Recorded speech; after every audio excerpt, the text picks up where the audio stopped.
Flosstube. It's Arlene here. It is Tuesday, April 11th, 2023.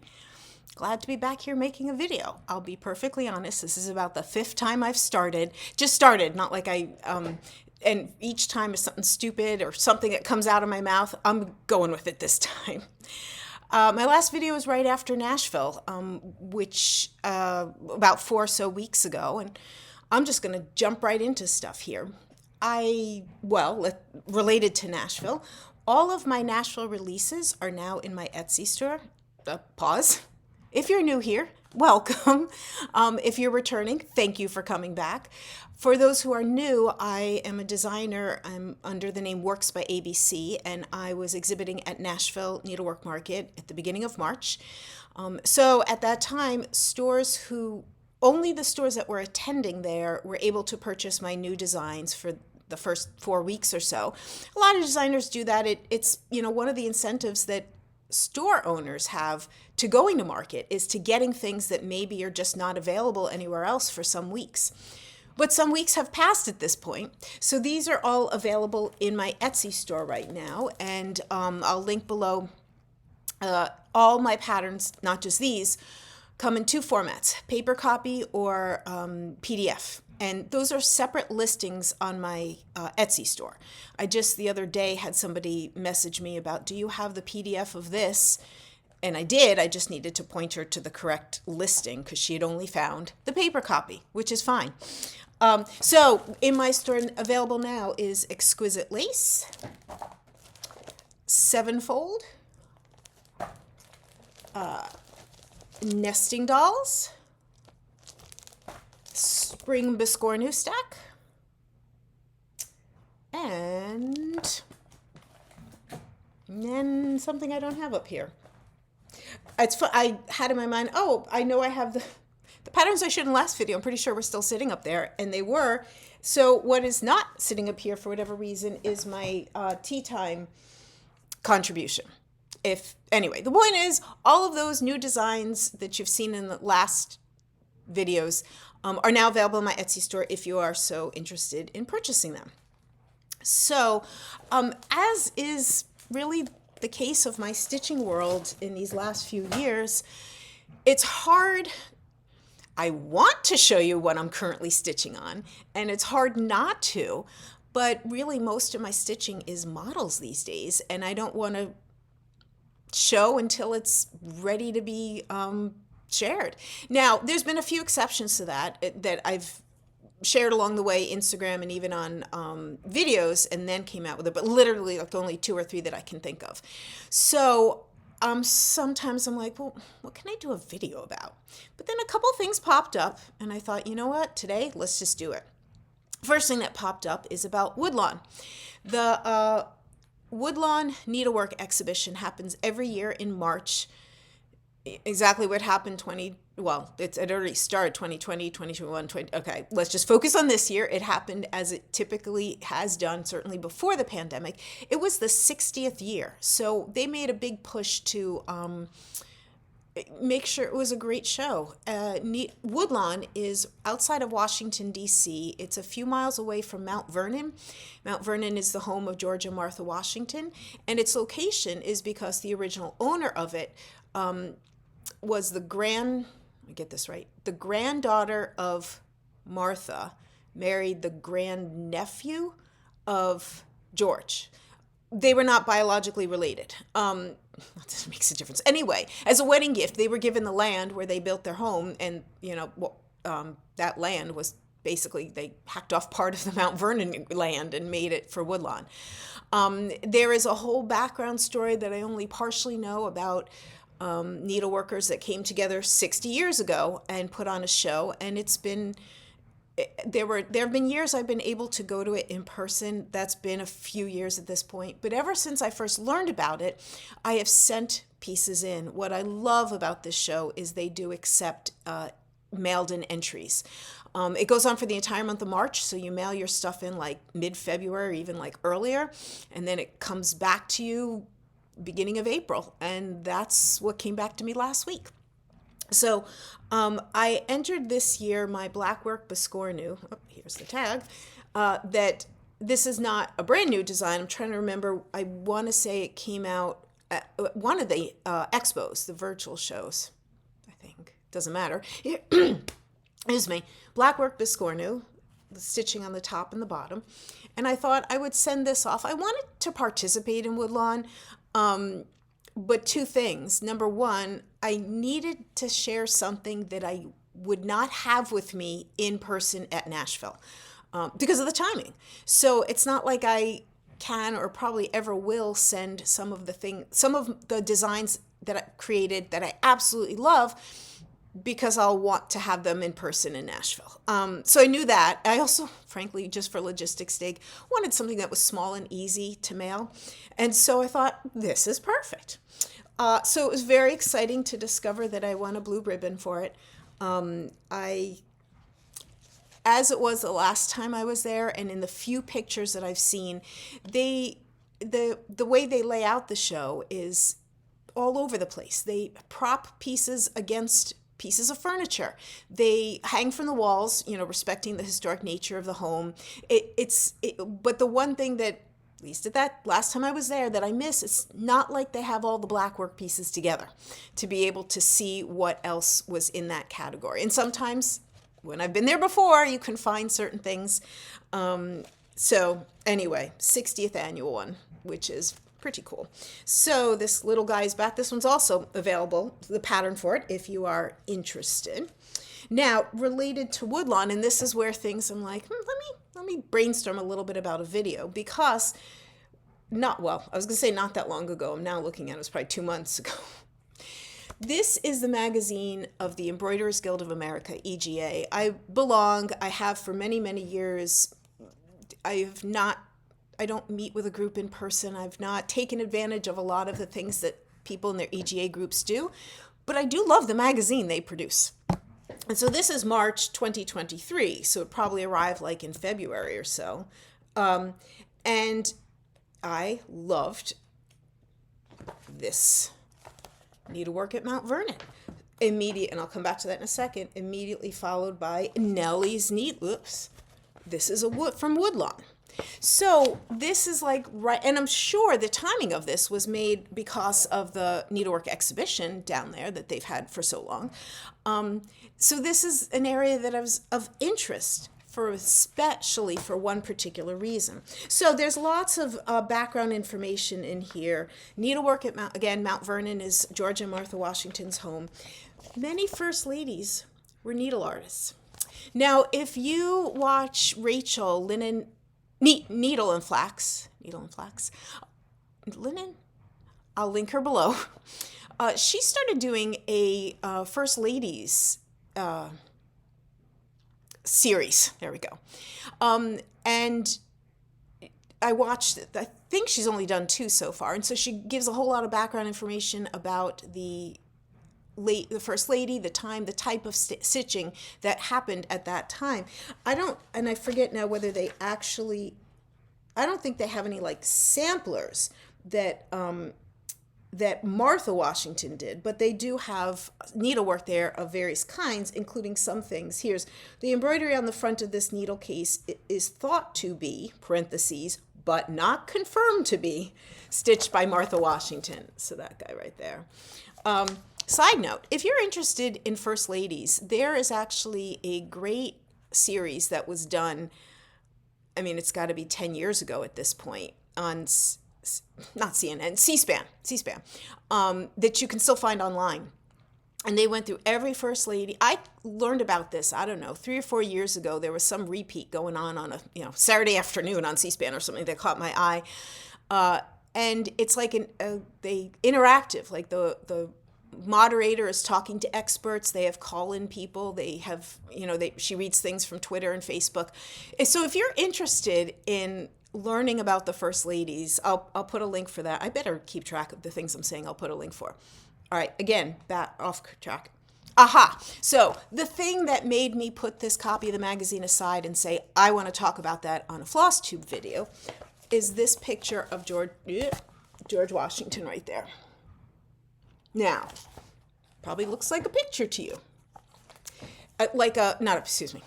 Not photography picture, a painting. I saw this for the first time a number of years ago when I was at Winterthur for one of their needlework conferences. And I think there were, I went 3 times over the years. I couldn't tell you which one it was, but let's just say it was some number of years ago. There was a woman from Mount Vernon who was doing a presentation, a lecture, and one of the things that came up in her talk was about this, because that's not a painting, that's embroidered. And and she had some close-up pictures, up on a screen in the lecture hall where we were. And I was so intrigued by it, I kind of made note, looked this up afterwards. And at that time, looked it up and could not find anything on Woodlawn, on Mount Vernon's website related to things like this. And so I was able to get the contact information of that woman who gave the talk and emailed her. And I just would love it. And she sent me sent me a picture, or sent me the file for it. And so 2 things, I'm going to talk more about it, but it is also an example of there are still things out there, granted this is a few years ago, that simply have not made it online. At that time, when I was trying to share this idea of stitching with people, I couldn't say go to this website, because at that time they owned it for 100 years, but they hadn't gotten things together, and also just yesterday, I was following a trail of a totally different subject of needlework that I was researching, and I hit a museum in England that doesn't have any online, sorry, they have a website. They don't have any of their artwork online. And so, that became a dead end for something I was looking for. So when she sent me this picture, and so I've shared it with people over the years, when I saw it here in the magazine, it's like, yay. And then I went to Mount Vernon's website, and now they certainly have a much more thorough archives, library, whatever you want to call it. And I was able to find the listing, and I will put that in a link below. But I wanted to show you, and because I have that high quality image that she had sent me, and the best way for me to do this is like this. Now, if I zoom in, can you see how those are just threads? This, wait, where is it? This area is very clear. The area that is like the shadow on the side there. And I get to a point where it does become so pixelated, but look at his coat. And talk about art. It's amazing.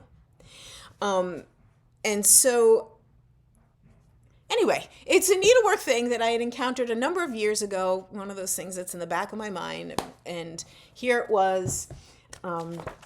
And because it's related to Woodlawn, which I was going to talk about, I just want to share.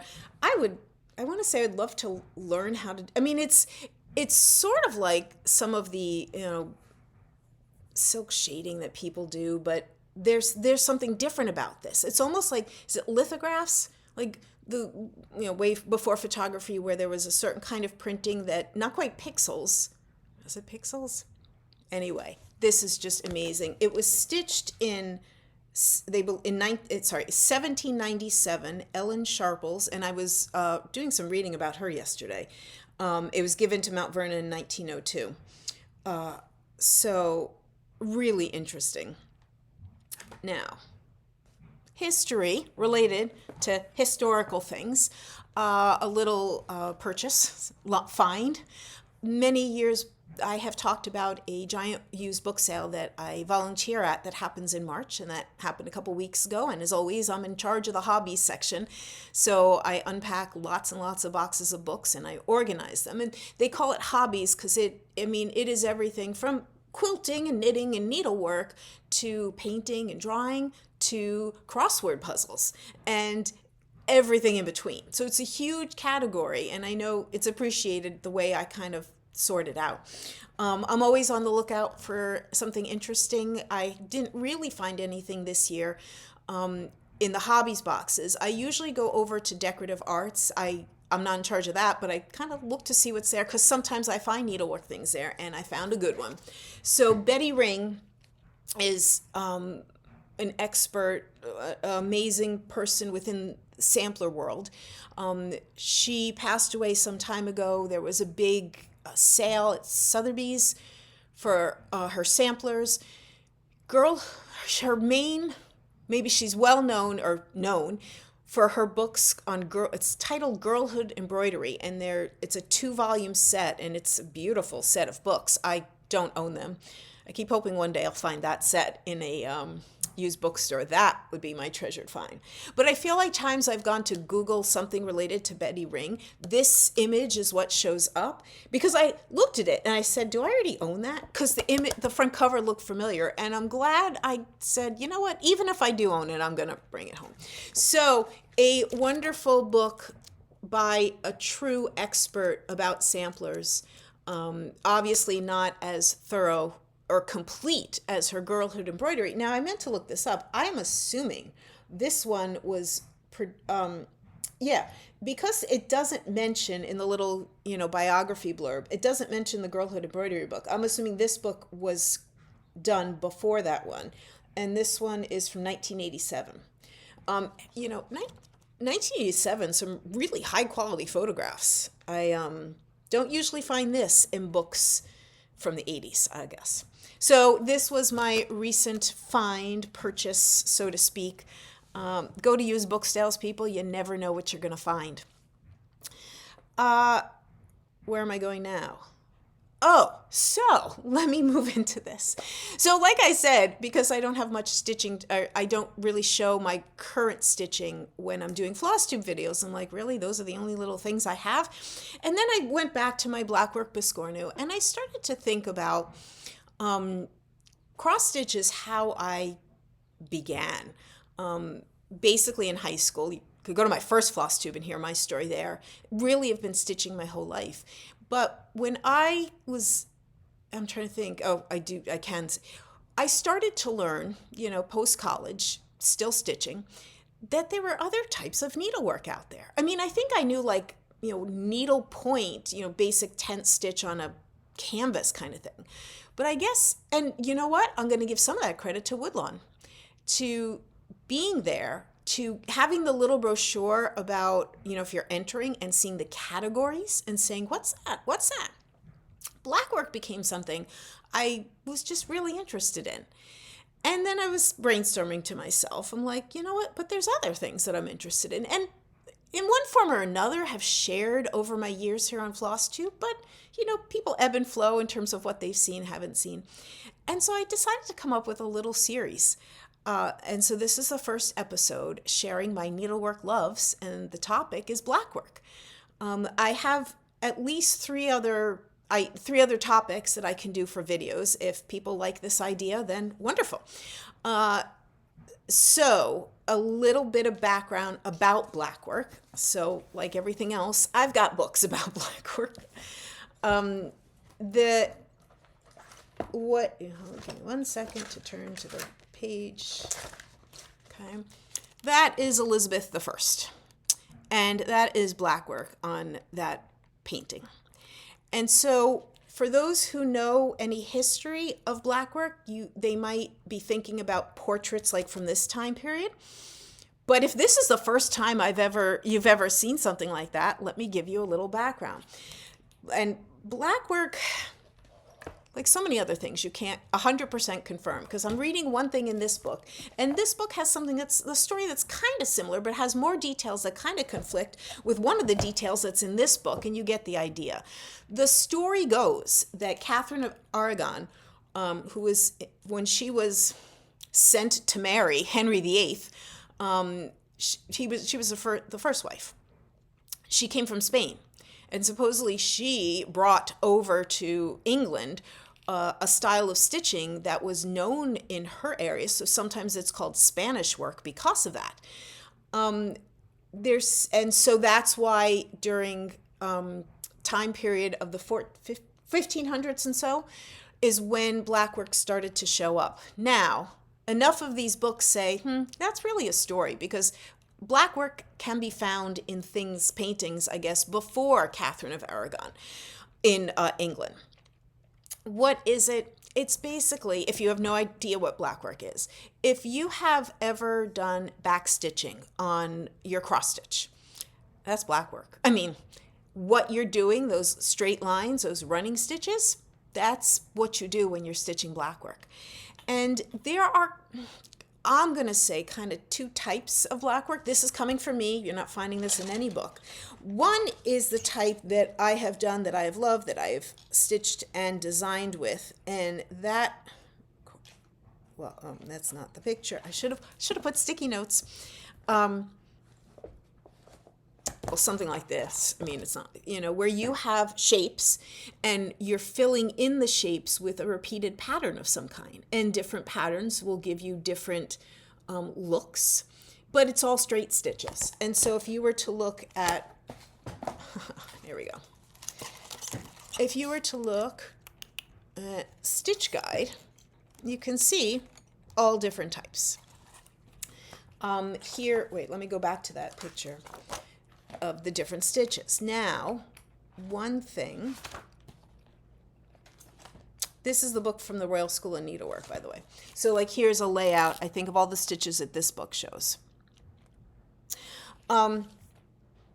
Then the other kind of blackwork, and again, this is just me, are when black threads, straight lines, form a picture in a different way. And that's where actually the George Washington picture is kind of falls under this category.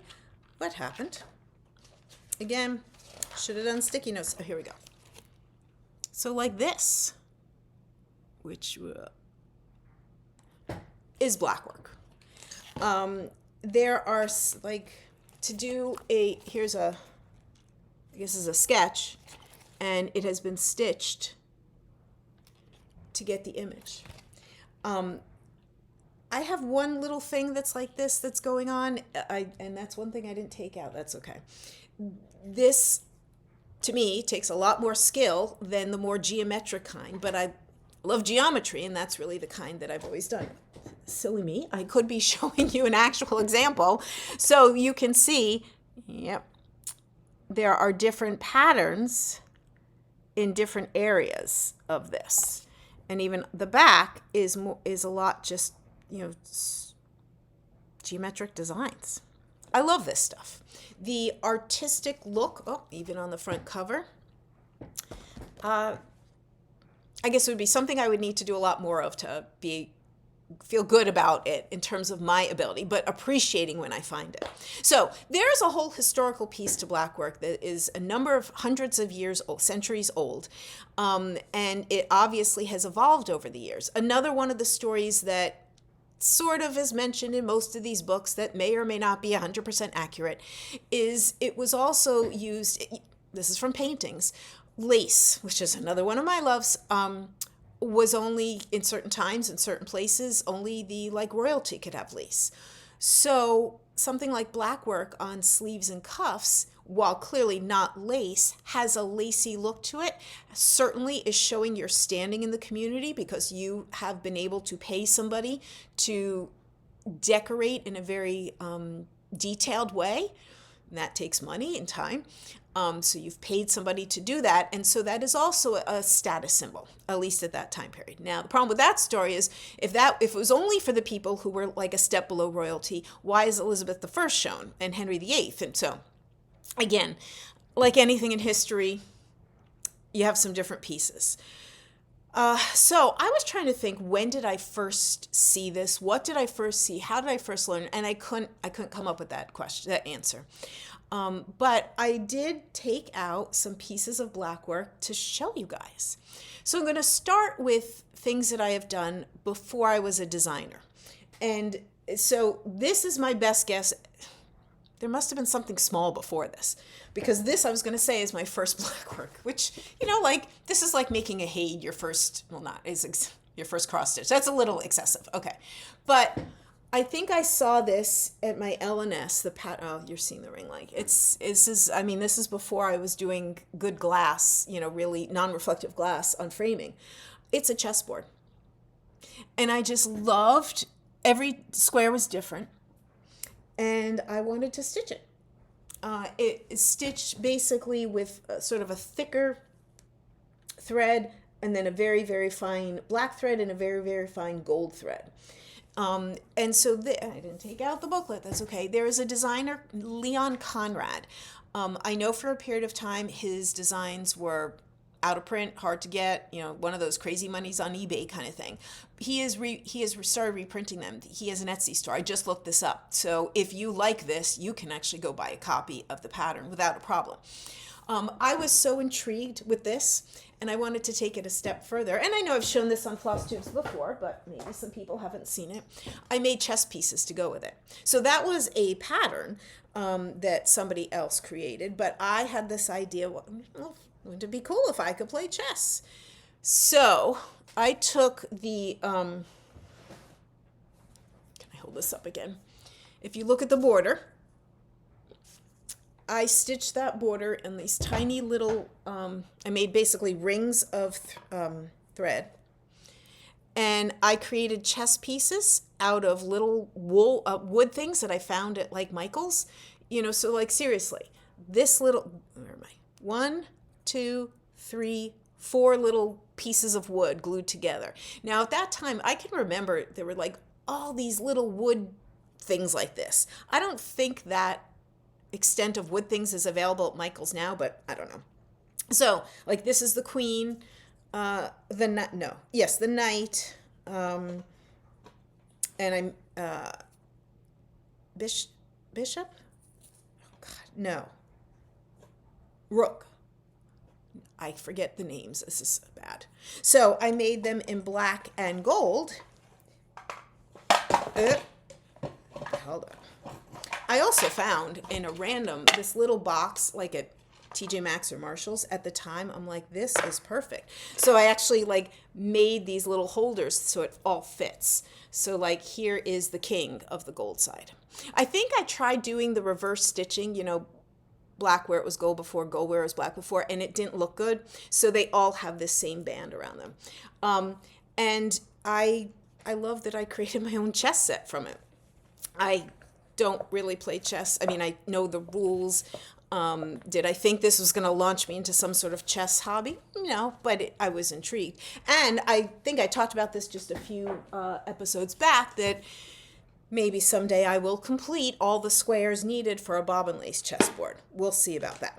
So, Leon Conrad, I loved that design, and somehow, whatever, I learned that he was coming out with a new design. I said to my L&S owner, can you get this for me? She's like, sure. And it is called Medieval Majesty. So again, this is another Leon Conrad design that was out of print. You can get it now, Etsy store, link below. So this, try and get a little closer. Again, something that really appealed to me. Lots of geometric, lots of different stitches of blackwork, patterns of blackwork, and I loved it. This design is based off the Cosmati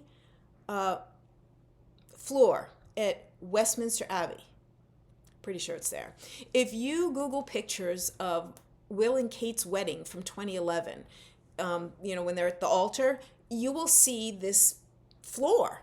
And if you focus on these 4 things, you know what? I have a picture of it.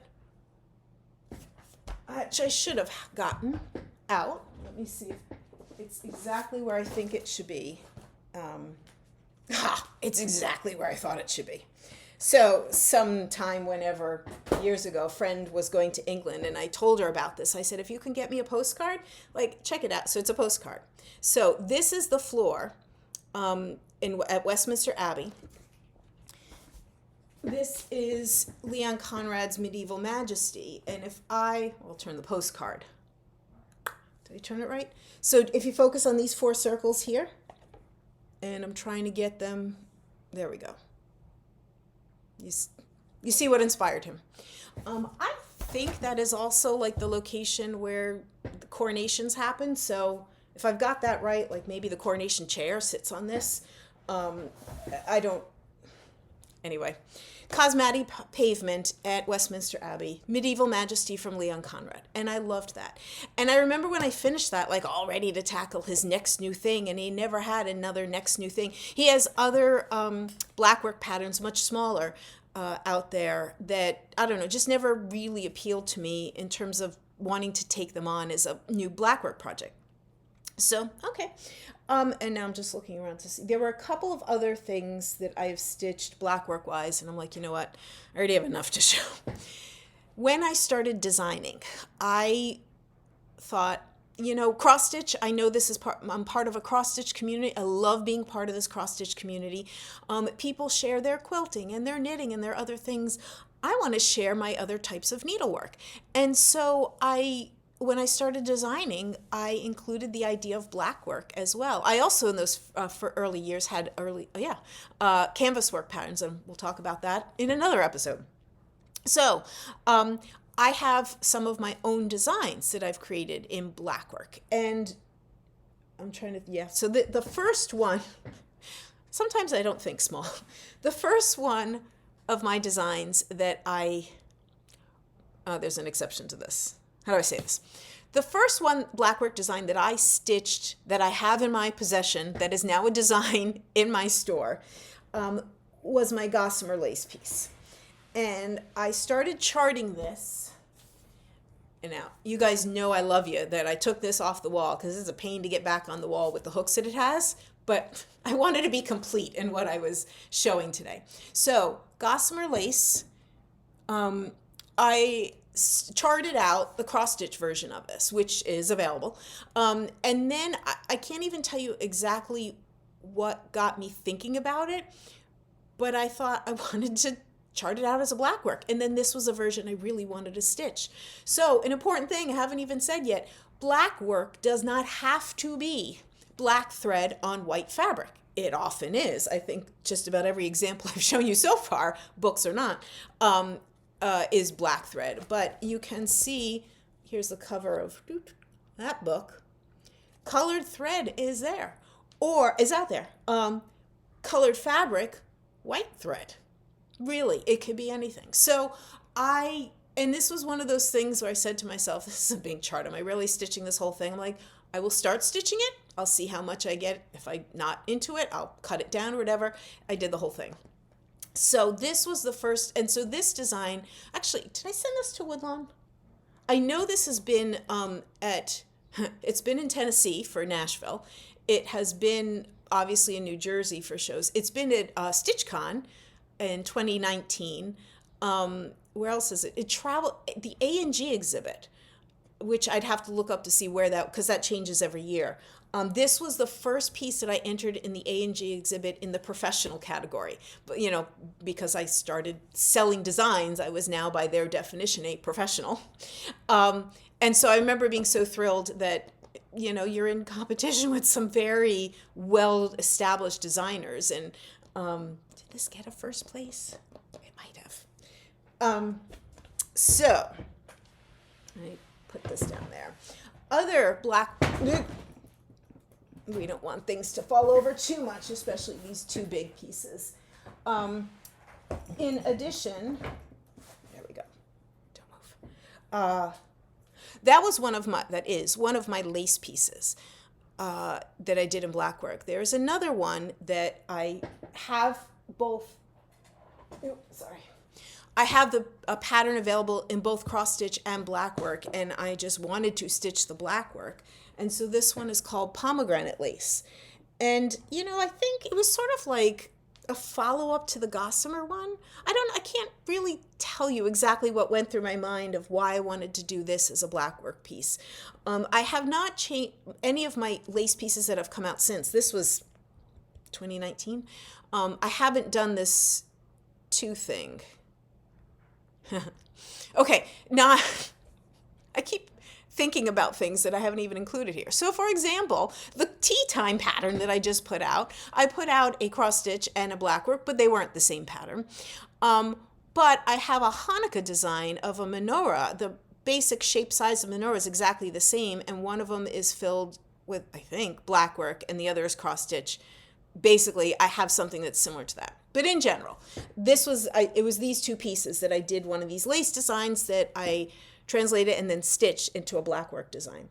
I haven't put out many blackwork patterns. I'm aware of what the interest is, but there is interest when there is. This one came out in last year at Nashville.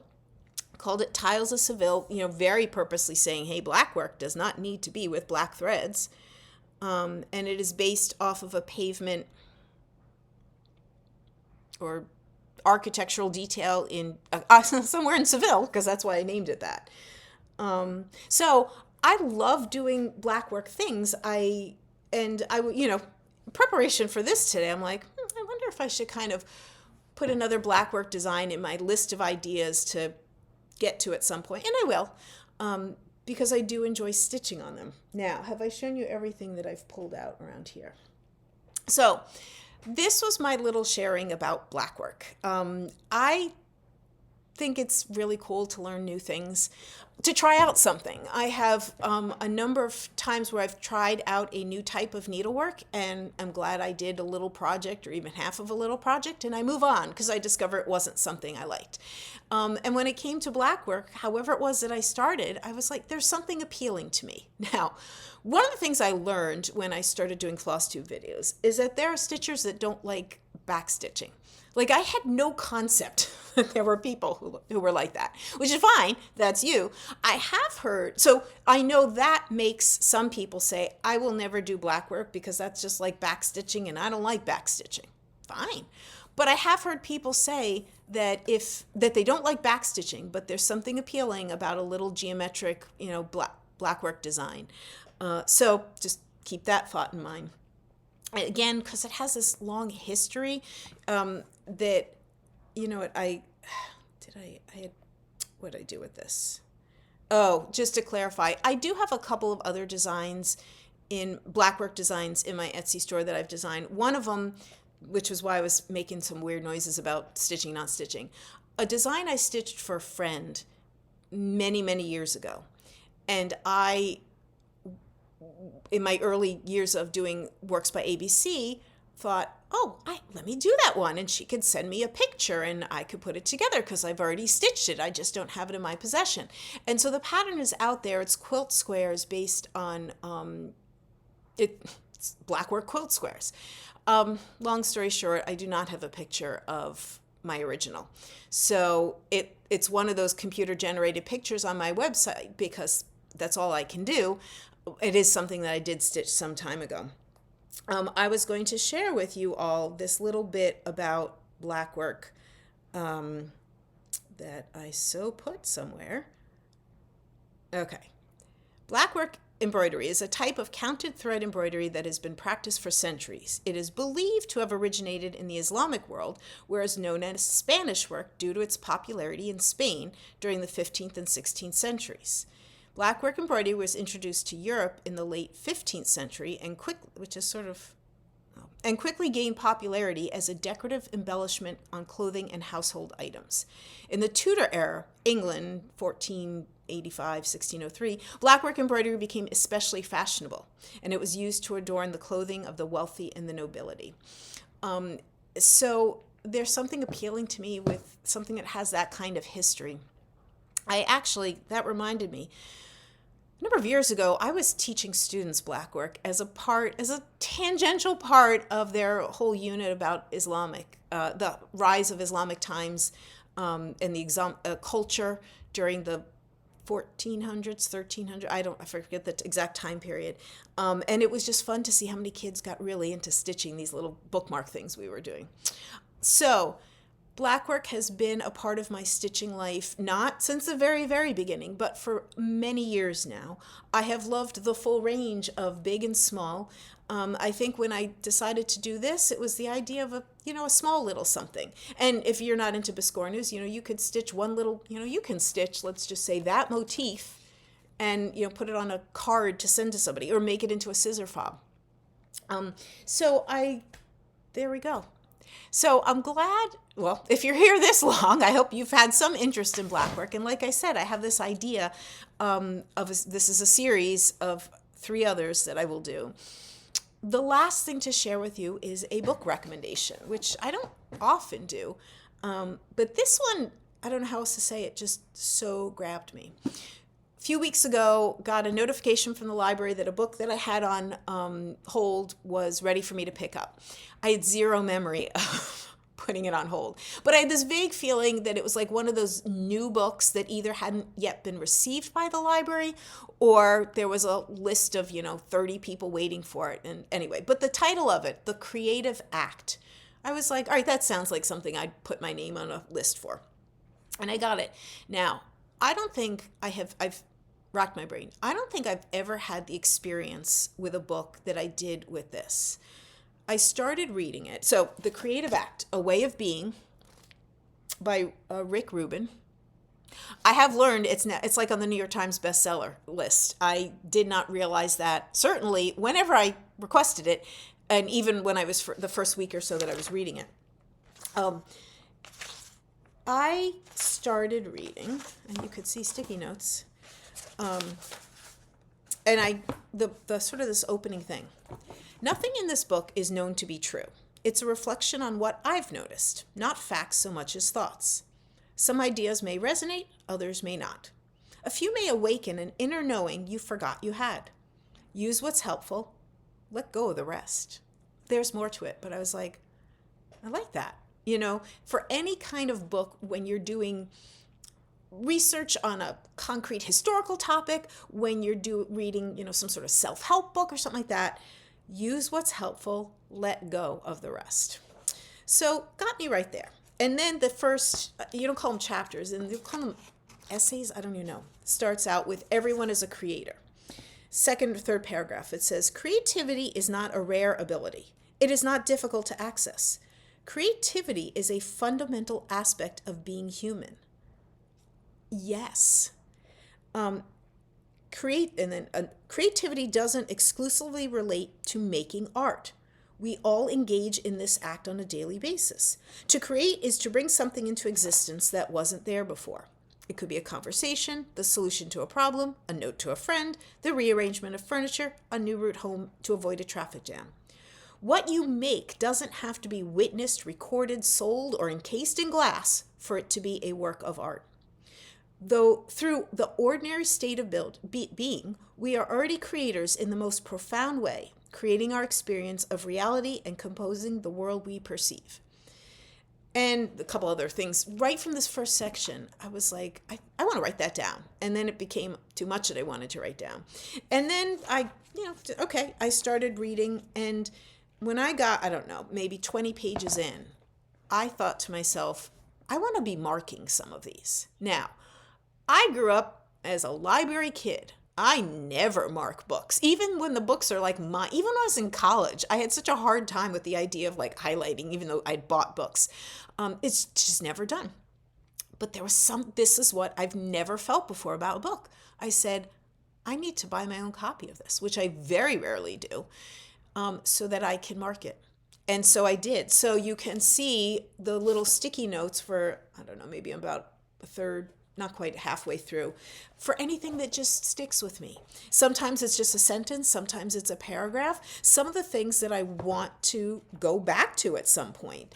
And some of it, like where I was just, the last point I picked it up, reminded me about, about the craft phase of creating something, and talking about, while the craft phase can be difficult, there are some artists who focus more on the formalizing of an idea than executing it. And they use an example like Andy Warhol paintings and some other musical things, certainly music. I mean, think about, any classical music, let's say a Mozart piece. You are creating something, you're creating beautiful music. Did you create the notes in this order? No. So keep that in mind for any time. Well, this piece made me think about model stitchers. Somebody who's stitching or even anyone who's stitching another design, you are still an artist. And I think this has come up before. You are an artist, you create. You have a different focus in your artistic pieces and your creating pieces based on whether you're following somebody else's plan of fabric and thread, or whether you're adjusting your own. But it's about being creative. And that, if you're watching this video, you are probably interested in needlework, and you are an artist because of that. Artist has such a huge range of meaning. So this book is just, it's, again, use what you like, let go of the rest. I'm just enjoying reading it little bits at a time and finding those pieces that I really want to remember. And that's why the little sticky notes. Like I said, I've never done this with a book before. And I know some people kind of do it on a regular basis. But this is the place to share with other people the creative act. You are creative. You are an artist with what you are making. And I think everyone needs to know that. So if you're still here, thank you so much for sticking with me here. If you enjoyed, all right, here we go. I was going to do this near the beginning, totally forgot, but here's the reward for the people who have stuck with me. I wanted to do a giveaway. I've done this in the past, and I realized it's been a long time since I have. A giveaway for any of my patterns. You can go on my website, choose a paper copy, PDF, something that is brand new from Nashville, something that's 5 years old, your choice. If you are interested in entering this giveaway, please leave a comment. Obviously, don't say giveaway, but you need to use the word blackwork somewhere in your comment. I've never stitched blackwork. I never heard of blackwork. I stitch blackwork all the time. Thank you for sharing about blackwork. Use the word blackwork in your comment, and I will enter you into my giveaway for a pattern. And I'll announce winners. I'll probably do 2 or even 3 of them in my next video, because I know I'm coming up on, I got to check the date, May. The month of May is when I started Works by ABC in 2017. 6 years. So I need to find the exact date for a little anniversary thing of that. So I hope you've enjoyed learning a little bit about blackwork and sharing some time with me today. As always, I so appreciate it. I so appreciate the likes and the comments and the whole help the YouTube algorithm. I hope you have a wonderful day. Thanks. Till next time. Bye.